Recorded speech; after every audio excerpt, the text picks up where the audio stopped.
Greetings. Greetings. Hi. How's it going? This is like my fifth attempt at making this video, so we're just going to bash it out and hope for the best. Um, Luckily, my viewer count's not very high, so that comes in handy for when you're making shit videos. I want to talk about something that I'm trying to implement into my guitar playing these days. I've got a cap on so the sun's not glaring off my bald head, and it's a little bit chilly today here in the northeast of England, so I've got my cardigan on as well. What I want to talk about is fundamentally leaving a bit more space in your playing, letting it breathe. Sometimes you say more when you're not speaking. It's the gaps you leave that leave the impression, because then the brain has time to digest what's just been said. So working on that, working on a bunch of things, and the reason why I've arrived at this point in my journey, which is, to be honest, it's been a long journey. It's been like 24 years I've been playing guitar now. I think why I've arrived here is because I tried and I failed to become more of a shredder. And I think in my heart of hearts, the truth is, and yeah, I failed because I didn't quite have it, but I didn't quite have it because I don't think I ever truly wanted it. And you've got to really want something to get it. People who get really good at playing fast, that's what they want to do. And I kind of wanted it, but I didn't want to put the work in for it. And I think the reason for that is because it was never truly in my heart. With that said, and I haven't warmed up at all, so hopefully this isn't a disaster. With that said, I do hold on to some faster things that I can do, just to keep them in there, just so that, if I ever want to throw some different flavors in, there they are. But things like, you can start with simple stuff, and I try to teach a buddy of mine this who's just kind of learning guitar, an older gentleman, so he's doing really good to start that late, to be honest. He's like in his 60s, but it's his Mike. Hey Mike, how you doing? I was trying to teach this to Mike. It was a bit too soon for him, but I fully believe he'll get there one day, because it's very simple with a pick in hand, and it's all on here. And this is some of the stuff that if you're struggling to alternate pick, try this type of thing. Let me think about how I'm actually picking it before I do it. So what we're going for, I'll play it up to speed and I'll show you what we're actually trying to do here. So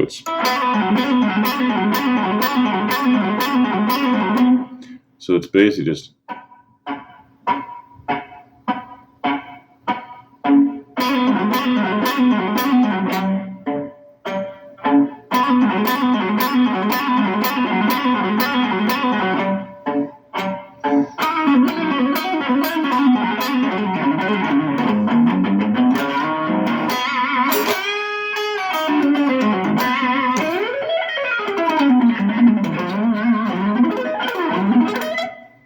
So, yeah, I can play kind of fast.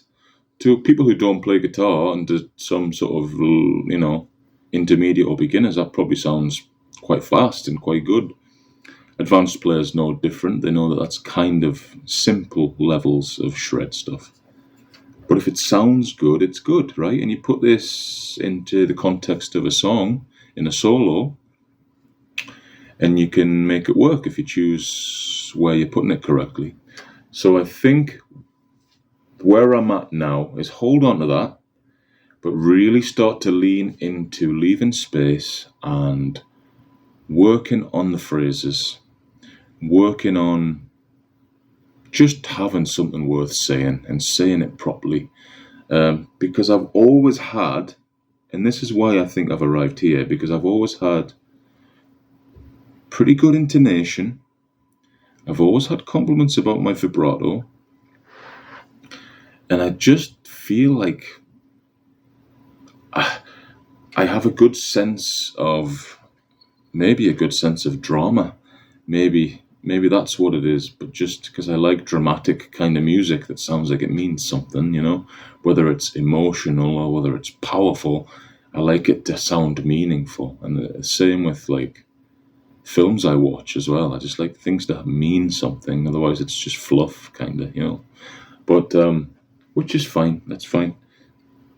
However, I kind of know how a solo should kind of go somewhere, and I'm not saying every solo I've ever done is like that, because it's not. Because it's one thing to hear it in your head, but then to put it into practice in music, it's a totally different beast. So if you get like 25% of what you hear in your head down there, you've done really well, in my opinion. But this is why I want to start working on that, because if I am going to come back to making more music, which is what I want to do, I want it to be an improvement over what I've done before, or what's the point. And I want it to be different. I want it to feel more like me, like my true voice. Because yes, I have done that before, and I have got songs that I'm very pleased with that I think do speak from me directly. And then there's some things that I've made where I'm just trying to impress someone else, whoever that is. And I just think, be true to yourself. I failed to become a shredder.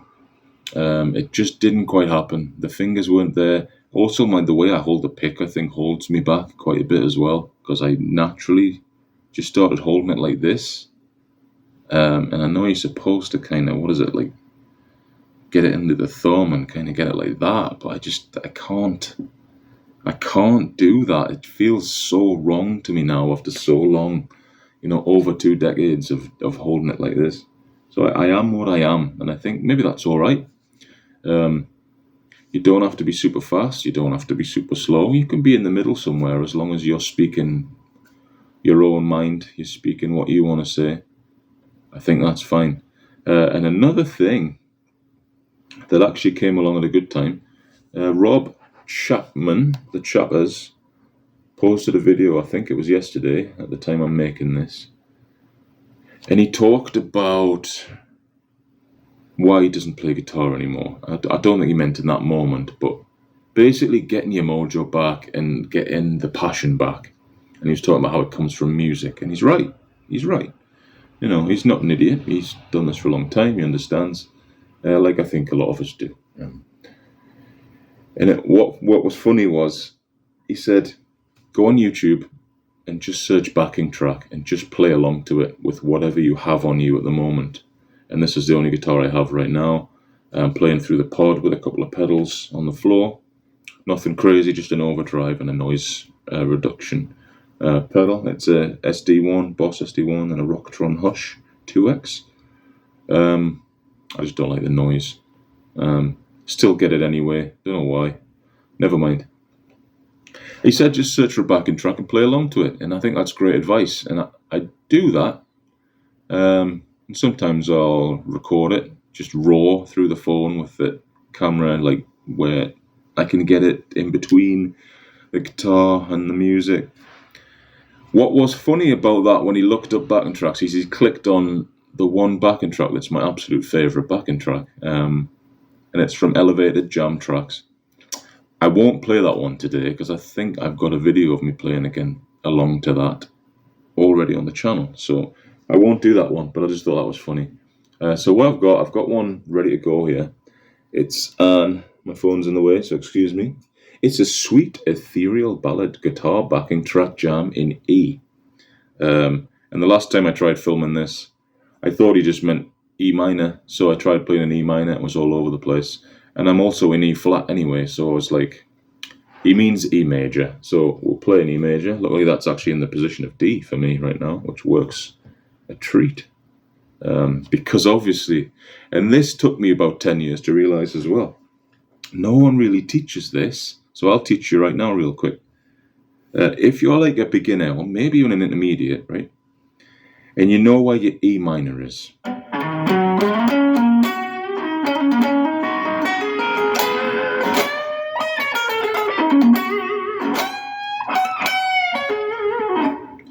You know what E minor is, you know where that box is for the pentatonic, right? If it switches to E major, all you need to do, keep that shape and move it down. Move it down, I guess technically that's 4 frets, but you move down that amount, right? And then there's your E.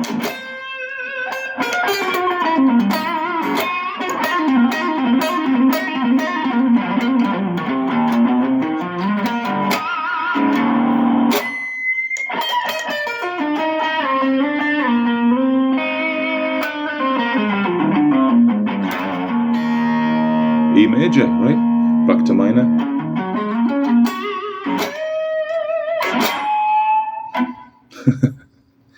Some of the notes that you're going to hit on this thing are really weird, but I love it for it. Anyway, so this is an E major. So we're going to we're going to play in the D position because I'm in E flat right now. So let's just play along. Let's work on, and you know what? Play along with me. Play along with me. And don't know who's watching, but just grab your guitar. Let's play along. Maybe I'll leave a bunch of space and you can fill it in. Or maybe we can leave space together and just jam together. Let's play it. So, ethereal, ballad guitar backing track jam. It's in E major. So for me that's...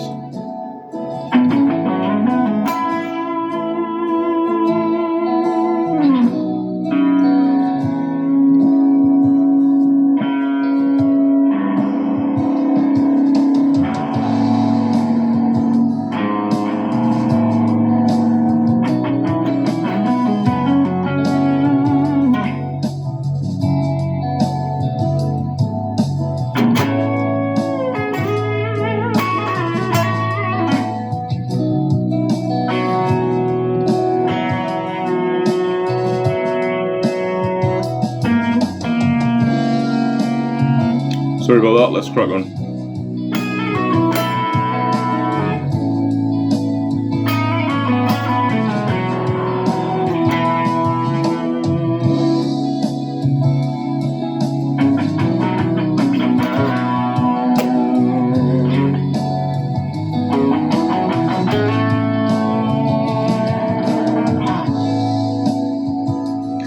I used to have this thing, and I don't know if it came about from what I was using at the time, very processed stuff, and a Digitech RP100. But the notes used to decay in a really horrible way, so I used to just kind of keep playing, and I think that kind of stuck for too long. So learning how to stop and how to let a note fade is a skill. It's a skill all of its own. And I'm actually just really trying to learn it now. Let's keep going.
forgetting to stop again.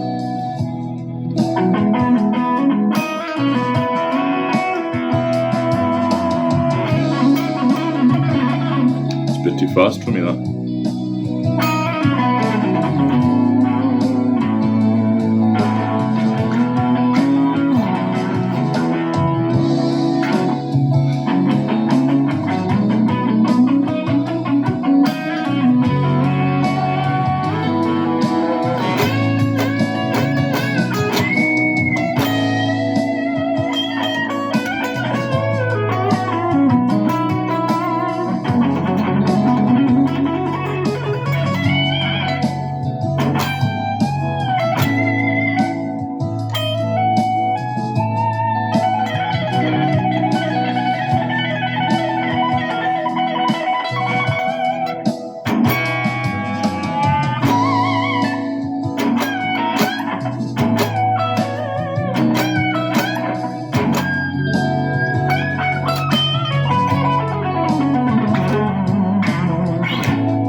This is like 10 minutes long. I don't think we'll do all of it.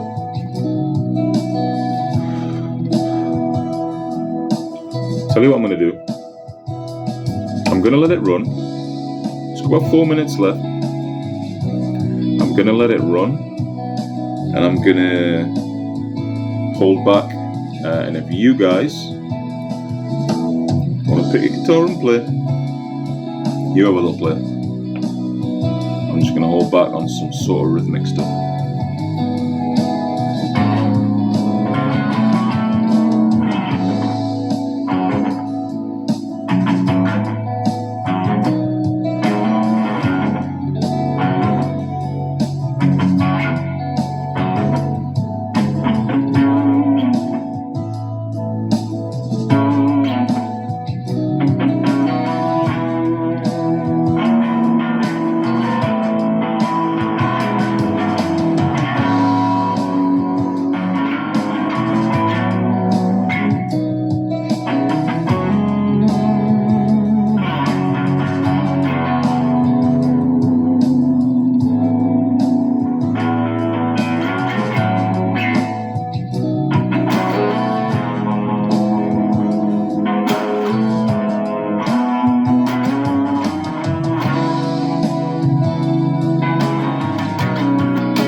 Let's try and do one that kind of goes somewhere a little bit.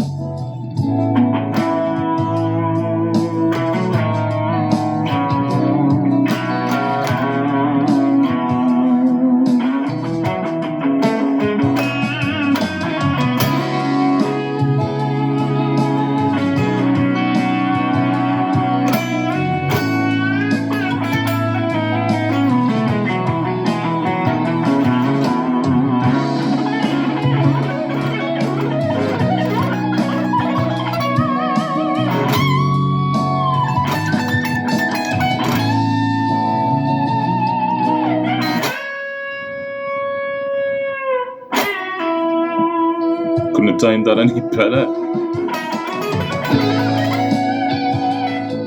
Right, guys, catch you in the next one.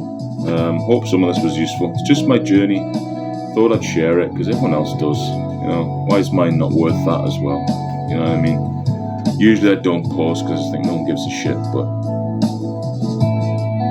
let's share our journeys together.